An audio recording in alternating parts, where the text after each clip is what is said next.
الرحمن الرحیم۔ آج ہمیں سورہ آل عمران ہے اور دیکھیں یعنی مجھے تو یہ لگتا ہے قرآن بالکل کنٹینویشن میں ہے اس کے سارے مضامین۔ تو جس مضمون پر پچھلی سورت کا اختتام ہوتا ہے تو اسی کے ساتھ ہی آگے شروع ہو جاتی ہے بات، اور بالعموم اگلی سورت جو ہے پہلی سورت کی بہت سارے معاملات کی مزید وضاحت کرتی ہے یا تکمیل کرتی ہے۔ تو مثلاً اب یہاں پہ ہم نے آخری بات یہ کہی اللہ تعالیٰ سے کہ انت مولانا فانصرنا علی القوم الکافرین، یعنی ہم نے اب درخواست یہ کی ہے کہ جو اس قرآن پر عمل نہیں کرنا چاہتے، جن کو آپ کافر کہہ رہے ہیں، تو پھر ان کے مقابلے میں آپ ہماری مدد کریں۔ اس کے جواب میں اب یہ سورہ آل عمران ہمیں پوری وضاحت سے بتا دیتی ہے کہ ٹھیک ہے بھائی، مدد تو ہم کریں گے، لیکن دیکھو ایسی مدد نہیں ہوگی کہ تم چپ کر کے بیٹھے رہو اور ہم آ کے تمہارے حصے کے کام کریں۔ تم اٹھو گے، تم کام کرو گے، تم بہت سارے کام کرو گے اور بہت ساری رکاوٹیں جو ہیں ان کو دور کرو گے، تب ہماری مدد آئے گی۔ مدد جو ہے نا اللہ تعالیٰ کی بڑی مشروط ہے۔ ایک تو اس کی لازمی شرط جو ہے نا وہ ایمان ہے، اور دوسری لازمی شرط جو ہے وہ عمل صالح ہے، اس کے بغیر کوئی مدد نہیں۔ تو یہ ہم بھول جاتے ہیں اور ہم سمجھتے ہیں کہ صرف کلمہ پڑھنے سے اور بیٹھ کے دعائیں مانگنے سے سارے کام ہو جائیں گے اور نصرت حاصل ہو جائے گی، تو یہ ہماری اپنی غلط فہمی۔ تو اس لحاظ سے ہی اب ہم سورہ آل عمران کو دیکھیں گے، اور سورہ آل عمران جو ہے ہمیں اس کے زمانے نزول کے بارے میں یہ یاد دہانی ہم کر لیں کہ یہ غزوہ احد کے بعد نازل ہوئی ہے، اور اس میں غزوہ احد پر بڑا عمدہ تبصرہ ہے۔ بلکہ یہ تبصرہ میں ہمیشہ جب یہ پڑھتی ہوں تو مجھے خیال آتا ہے کہ اگر ہم تبصرہ کرتے تو کیسا کرتے، اور اللہ تعالیٰ نے تبصرہ کیا تو کیسا کیا۔ تو ہمیں سوچنا چاہیے کہ معاملات پہ جو کمنٹس ہیں لحاظ سے دیے جانے کہ ہم بالعموم صرف ظاہری امور پہ تبصرے کرتے ہیں اور باطنی امور کو چھوڑ دیتے ہیں۔ اللہ تعالیٰ ظاہر باطن کو جاننے والے بھی ہیں اور ظاہر باطن پہ اس کی اصلاح بھی کرتے ہیں۔ تو اس لیے دونوں کومنٹس جو ہیں وہ ملیں گے ہمیں یہاں پر۔ تو کچھ اس کا حصہ جو ہے یہاں پہ عام طور پہ یہ کہا گیا ہے کہ سورہ بقرہ میں جس طرح یہود کی کوتاہیوں اور غلطیوں کو زیادہ مد نظر رکھا گیا اور ان کی زیادہ نشاندہی کی گئی، اور ہمارے سامنے اس لیے رکھا گیا تاکہ ہم ان کوتاہیوں سے بچ سکیں۔ تو اب کہا جاتا ہے کہ سورہ آل عمران میں نصارہ کی جو کوتاہیاں ان کو زیادہ پیش نظر رکھا گیا، یا ان پہ زیادہ تبصرہ ہے، کومنٹس ہیں یا نشاندہی ہے، اور وہ اس لیے تاکہ ہم ان کوتاہیوں سے بچ سکیں۔ اس کے علاوہ یہاں پر اس سورہ میں وہ اہم معاملات ہیں جو کہ اللہ تعالیٰ کی نصرت کے حصول میں رکاوٹ بن جاتے ہیں، تو ہمیں بتایا گیا کہ وہ کام نہیں کرنے۔ تو ہم اس لحاظ سے بھی دیکھیں گے کہ وہ کون سے بڑے کام ہیں جن کو ہمیں نہیں کرنا، اور کون سے تاکہ پھر ہم وہ کر سکیں۔ سورہ آل عمران اگرچہ یہ سورہ بقرہ کی تکمیل کرتی ہے، لیکن آپ دیکھیں گے کہ اس میں کوئی نیا حکم نہیں ہے، شرعی حکم اس میں کوئی نہیں آیا نیا۔ سارے احکام تو سورہ بقرہ میں آئے ہیں، اور یہاں پر ان رکاوٹوں کا تذکرہ ہے جو کہ اللہ کی نصرت کے راستے میں حائل ہو سکتی ہیں، یا فتح و نصرت یا غلبے کے راستے میں حائل ہو۔ اسلامک اسٹیٹ جو ہے یہ دو روشن اور جگمگاتی صورتیں ہیں، اور یہ اپنے پڑھنے والوں کے حق میں قیامت کے روز سفارش کریں گی، شفاعت کریں گی۔ حضرت نواس بن سمعان سے روایت ہے کہ میں نے نبی صلی اللہ علیہ وآلہ وسلم کو یہ فرماتے ہوئے سنا، قرآن اور اس پر عمل کرنے والوں کو قیامت کے دن لایا جائے گا۔ سورۃ البقرہ اور آل عمران اس قرآن کی صورتوں کے آگے آگے ہوں گی۔ وہ دونوں ایسی ہوں گی جیسے دو سیاہ بادل، یا دو ایسے کالے سائبان جن کے درمیان روشنی ہوگی، گویا وہ پرندوں کے دو جھنڈ ہوں گے جو صف باندھے ہوئے ہوں گے، اور وہ اپنے پڑھنے والوں کے حق میں شفاعت کے لیے جھگڑا اور دفاع کریں گے۔ اب ہم جیسے سطح بین لوگ جو ہیں نا، وہ اس سے صرف یہ سمجھتے ہیں کہ بس روز ہم پڑھ لیں تو یہ ہمارے حق میں سفارشی بن جائیں گے۔ اللہ تعالیٰ صرف قرات کی بات کبھی بھی نہیں کرتے۔ نبی صلی اللہ علیہ وسلم کی بھی جب بات کی ہے تو یتلو علیہم آیاتک ویعلمہم الکتاب والحکمہ، تو جب تک اس کتاب کی تعلیم حاصل نہ کی جائے، اور تعلیم کا مطلب ہے اس کو اپنے عمل کا حصہ نہ بنایا جائے، حکمت کے ساتھ اس پر عمل پیرا نہ ہوا جائے، اس کو معاشرے میں نافذ نہ کیا جائے تو اس کا حق ادا نہیں ہوتا۔ یہ بات ہمیں کبھی نہیں بھولنی چاہیے کہ قرآن جو ہے وہ عمل کی کتاب ہے، کسی تھیوری کی کتاب نہیں۔ اب اس تمہید کے بعد اب ہم سورہ آل عمران کا آغاز کرتے ہیں۔ اعوذ باللہ من الشیطان الرجیم۔ اس میں دوبارہ یہ یاد دہانی کروائی گئی ہے کہ یہ کتاب جو ہے یہ اس کی کیا اہمیت ہے، اور یہ کوئی نئی کتاب نہیں ہے، بلکہ پہلے سے جو انبیاء علیہ السلام کا سلسلہ ہے اور جو نزول ہے کتابوں کا، صحائف کا اور ہدایات کا، یہ اسی کی تکمیل ہے۔ اعوذ باللہ من الشیطان الرجیم۔ الف لام میم اللہ لا الہ الا هو الحی القیوم۔ اللہ وہ جس کے سوا کوئی معبود نہیں، کوئی الہ نہیں، کوئی ایسا نہیں جس کو پکارا جا سکے۔ الحی القیوم، وہ زندہ بھی ہے، زندہ رکھتا بھی ہے، اور قائم بھی ہے اور قائم رکھتا بھی ہے۔ اب دیکھیں ویسے تو نا یہ دو صفات ایسی ہیں کہ ان کے علاوہ اللہ تعالیٰ اپنی کسی صفت کا بھی نہ ذکر کریں تو بذات خود سمجھ آ جاتی ہے کہ جو زندہ ہے تو وہ پھر سنتا بھی ہے، جو زندہ ہے تو وہ پھر دیکھتا بھی ہے، جو زندہ ہے تو وہ پھر ہر کام بھی کر سکتا ہے۔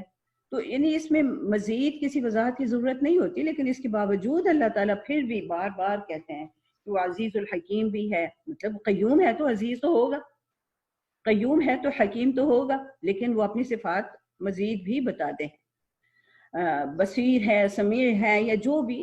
تو حالانکہ الحی القیوم اتنی جامع صفات ہیں کہ باقی ساری صفات اس میں آ جاتی ہیں۔ نزل علیک الکتاب بالحق مصدقا لما بین یدیہ وانزل التوراۃ والانجیل من قبل ھدی للناس وانزل الفرقان ان الذین کفروا بآیات اللہ لہم عذاب شدید واللہ عزیز ذو انتقام۔ اب یہاں پہ الفرقان سے جو مراد ہے وہ یہ کتاب ہے، حق اور باطل کے درمیان فرق کرنے والی کسوٹی۔ اس کو بہت ساری جگہوں پہ الہدا بھی کہا گیا ہے، یعنی کتاب ہدایت ہے، اور یہاں بھی کہ یہ جو ہے کہیں پہ ہدی للناس کہا گیا ہے، کہیں ہدی للمتقین۔ یعنی ہدایت کے دو پہلو ہیں کہ ایک تو یہ کہ راستہ دکھاتی ہے اور پھر مطلوب تک پہنچا دیتی ہے۔ یہ دونوں باتیں جو ہدی للناس یہاں پہ کہا گیا کہ جو بھی انسانوں میں سے جو بھی اس کے ساتھ اپنا رابطہ استوار کرے گا، اپنا رشتہ قائم کرے گا، وہ اس کو راہ راست دکھا بھی دے گی اور مطلوب تک بھی پہنچا دے گی۔ یہ ہدایت کے دونوں پہلو ہیں۔ یعنی ایسا ہے کہ یہ کتاب جو ہے وہ ہاتھ پکڑ کے منزل تک پہنچا دیتی ہے، بشرطے کہ اس کو پکڑا تو جائے۔ بہرحال قرآن میں ویسے تو اس کتاب کے بارے میں کوئی 50 کے قریب صاف بیان ہوئے، اور سب سے زیادہ تو قرآن اس کا نام جو ہے القرآن آیا ہے، جو کوئی تقریباً 66 دفعہ آیا ہے، یا پھر الکتاب، الذکر، یہ سارے جو ہیں آتے رہے ہیں۔ تو یہاں پر یہ بھی ہے کہ مصدق لما بین یدیہ وانزل التوراۃ والانجیل، تورات اور انجیل اور اس سے پہلے بھی جتنی کتابیں اور صحیفے آئے ہیں یہ ان سب کی تصدیق کرتی ہے۔ تصدیق کرنے کا مطلب یہ کہ تمام انبیاء علیہ السلام یکساں پیغام لے کر تمام انسانیت کے لیے آئے۔ تمام کتابوں کا مقصد بھی ایک تھا، بھیجنے والا بھی ایک تھا، اور ان سب کی دعوت بھی ایک تھی، اگرچہ وہ مختلف انبیاء علیہ السلام پر مختلف زمانوں میں، مختلف زبانوں میں اور مختلف علاقوں میں آئے ہیں۔ ماحول، سیاق و سباق اور تفصیلات کا تو فرق تھا، لیکن بنیادی دعوت جو ہے وہ تمام کتابوں کی ایک ہی رہی ہے۔ تو یہ اس کی اہم بات ہے۔ اور پھر مزید یہ کہ اگر ویسے ہدایت کے لحاظ سے یا راہ عمل کے لحاظ سے دیکھا جائے تو دو ہی گائیڈ مطلب ملتی ہیں کہ علم کے اوریجنز کیا ہیں، علم کہاں سے حاصل ہو سکتا ہے۔ تو علم کے اوریجنز تو دو ہی ہیں نا، کہ یا تو اللہ تعالیٰ خود براہ راست دے دیں کوئی علم، یا مطلب ہماری فطرت میں ودیت کر دیا جائے کہ یہ کام کرنا ہے۔ مثلاً آنکھ کی فطرت میں ودیت کر دی گئی ہے یہ بات کہ اس نے دیکھنا ہی ہے۔ اب عقل جو ہے وہ فیصلے بھی کر سکتی ہے، لیکن وحی سے حاصل ہونے والا علم اور عقل سے حاصل ہونے والا علم اب وہی جو ہے وہ مزید یہ بتاتی ہے کہ یہ آنکھ جس کی فطرت میں یہ بات ودیت کر دی گئی ہے کہ وہ دیکھے، تو وہی یہ بتائے گی کہ کیا دیکھنا اس کے لیے مفید ہے اور کیا دیکھنا اس کے لیے نقصان دہ ہے۔ عقل بھی فیصلہ کرتی ہے کہ بھی میں یہ چیز دیکھوں یا وہ چیز دیکھوں، لیکن وحی کا علم جو ہے وہ قطعی علم ہے اور اس میں کسی غلطی کا امکان نہیں ہے، وہ کسی ناکامی سے دوچار نہیں کر سکتا۔ عقل کے ذریعے حاصل ہونے والا علم جو ہے یہ قطعی اور یقین، ہر شخص اپنے علم اور تجربہ کے مطابق نتائج اخذ کرتا ہے، ہر شخص جو ہے وہ اپنے ذاتی احساسات میں قید ہے۔ عقل محدود ہوتی ہے اور دھوکہ کھا سکتی ہے، تو عقل کا انحصار ویسے دوسری چیزوں پر ہوتا ہے، مثلا دوسرے ذرائع سے حاصل ہونے والی خبر۔ اب یہ ہر بندے کا اپنے ذرائع ہیں، ہر ایک کے اپنے ایکسپیرینسز ہیں، ہر ایک کے اپنے مشاہدات ہیں۔ پھر حواس خمسہ اور جو باطنی ہیں اور حواس خمسہ ظاہری ہیں، ان سب کا بھی مطلب انٹرپریٹیشن تو ہر بندے کی اپنی اپنی ہوگی نا، تو پھر کون کس طریقے سے کوئی کسی بات کو انٹرپریٹ کر رہا ہے، یہ اپنی ترجیحات ہوتی ہیں، اپنی خواہشات ہوتی ہیں جو جن میں انسان جو ہے وہ قید ہوتا ہے۔ تو اس لحاظ سے ہم دیکھیں گے کہ قرآن جو ہے یہ سب سے حتمی اور سب سے اہم ذریعہ ہے جو کہ انسان کو اس زمین پر زندگی گزارنے کے راستے دکھا رہا ہے۔ اسی کو یہاں پر فرقان کہا جا رہا ہے کہ یہ قدم قدم پر تمہیں بتائے گا کہ کیا صحیح ہے اور کیا غلط ہے، حق اور باطل کے درمیان بالکل فرق کر کے رکھ دے گا۔ اور ساتھ ہی تنبیہ بھی ہے کہ جو اللہ کی آیات کی، اللہ کے احکام کا انکار کرے گا، کفر بآیات اللہ۔ یہ میں بار بار یہ اپنے سامنے بھی رکھتی ہوں اور آپ کو بھی یاد دہانی کروانا چاہتی ہوں کہ ذرا قرآن کی ان آیات کو دیکھیں کہ وہ کس کو کافر قرار دیتے ہیں۔ مجھے تو بہت ہی ڈر لگتا ہے کہ اللہ تعالیٰ کی تو اپنی ایک فہرست ہے نا، وہ خود اپنی ایک کر رہے ہیں سارٹنگ کہ کون کافر ہے اور کون صاحب ایمان ہے۔ تو مجھے خوف اس بات پہ آتا ہے کہ کہیں کسی وجہ سے میں بھی بس کسی دوسری کیٹیگری میں نہ شامل ہو جاؤں اور مجھے اپنے آپ کو کھینچ کے اہل ایمان کی فہرست میں رکھنا ہے۔ اللہ کرے کہ ہم جب اٹھیں تو اسی فہرست میں ہوں، اور اللہ تعالیٰ کی جو مرتب کردہ فہرست ہے اس میں بھی ہم صاحب ایمان قرار پائیں۔ اس لیے کہ اگر ایسا نہ ہوا تو پھر بڑی مشکل ہو جائے گی۔ لہم عذاب شدید واللہ عزیز ذو انتقام، وہ ہے بھی بڑا زبردست اور وہ اپنی جو ان کے خلاف بغاوت کرتا ہے، جو ان کے احکام کا انکار کرتا ہے، ان کے قوانین کو ماننے کے لیے تیار نہیں ہے، ان سے انتقام بھی لینے کی پوری قوت رکھتے ہیں اور لیتے بھی ہیں۔ اور بات یہ ہے کہ ان کو کوئی دھوکہ نہیں دے سکتا۔ ان اللہ لا یخفی علیہ شیء فی الارض ولا فی السماء، جب کوئی اور چیز نہیں مخفی تو میں کیسے مخفی ہو سکتی ہوں؟ اور میرے خیالات اور میری نیتیں اور میرے ارادے اور میرا عمل کیسے ان سے چھپ سکتا ہے؟ هو الذی یصورکم فی الارحام کیف یشاء لا الہ الا هو العزیز الحکیم۔ وہ مجھے تو اس وقت سے جانتے ہیں جب میں خود بھی اپنے آپ سے بھی واقف نہیں تھی۔ میری شکل صورت، میرے معاملے میں ہر فیصلہ تو انہوں نے خود کیا ہے۔ مجھے کہاں پیدا کرنا ہے، کس شکل صورت، کن صلاحیتوں کے ساتھ، کس خاندان میں، کس زمین کے خطے پر، تو جب سارا کچھ ان کے کنٹرول میں ہے میرے معاملات، تو میں ان کی مخالفت کر کے جاؤں گی کہاں، یا ان کی سے بغاوت کر کے جاؤں گی کدھر؟ لا الہ الا هو العزیز الحکیم هو الذی انزل علیک الکتاب منہ آیات محکمات ہن ام الکتاب واخر متشابہات۔ اچھا، اب اس زبردست تمہید کے بعد، یعنی مجھے تو یہ ابتدائی 6 آیات جو ہیں بہت ہی زبردست لگتی ہیں کہ بس یہ بھی بندے کو ہلا ہی دیں کہ ذرا دھیان سے آگے چلنا۔ اب اس کتاب کا تعارف کروا رہے ہیں جس کو انہوں نے فرقان کہا۔ اب اس سے فائدہ اٹھانے کے لیے یا کون سی رکاوٹ ہو سکتی ہے جو کہ اس سے صحیح فائدہ اٹھانے میں آ جائے سامنے؟ تو کہتے ہیں کہ ہم نے اس کتاب میں جو آپ پر نازل کی ہے اس میں 2 قسم کی آیات ہیں، محکمات اور متشابہات۔ محکمات کو کہہ رہے ہیں کہ یہ ام الکتاب ہے، کہتے ہیں اصل، کہ یہ کتاب کی اصل ہے، یعنی اصل توجہ جو تم نے کرنی ہے وہ محکمات کی جانب کرنی ہے، ہن ام الکتاب واخر متشابہات، اور کچھ دوسری قسم کی آیات بھی ہیں جو کہ متشابہات ہیں۔ فَأَمَّا الَّذِينَ فِي قُلُوبِهِمْ زَيْغٌ فَيَتَّبِعُونَ مَا تَشَابَهَ مِنْهُ ابْتِغَاءَ الْفِتْنَةِ وَابْتِغَاءَ تَأْوِيلِهِ وَمَا يَعْلَمُ تَأْوِيلَهُ إِلَّا اللَّهُ وَالرَّاسِخُونَ فِي الْعِلْمِ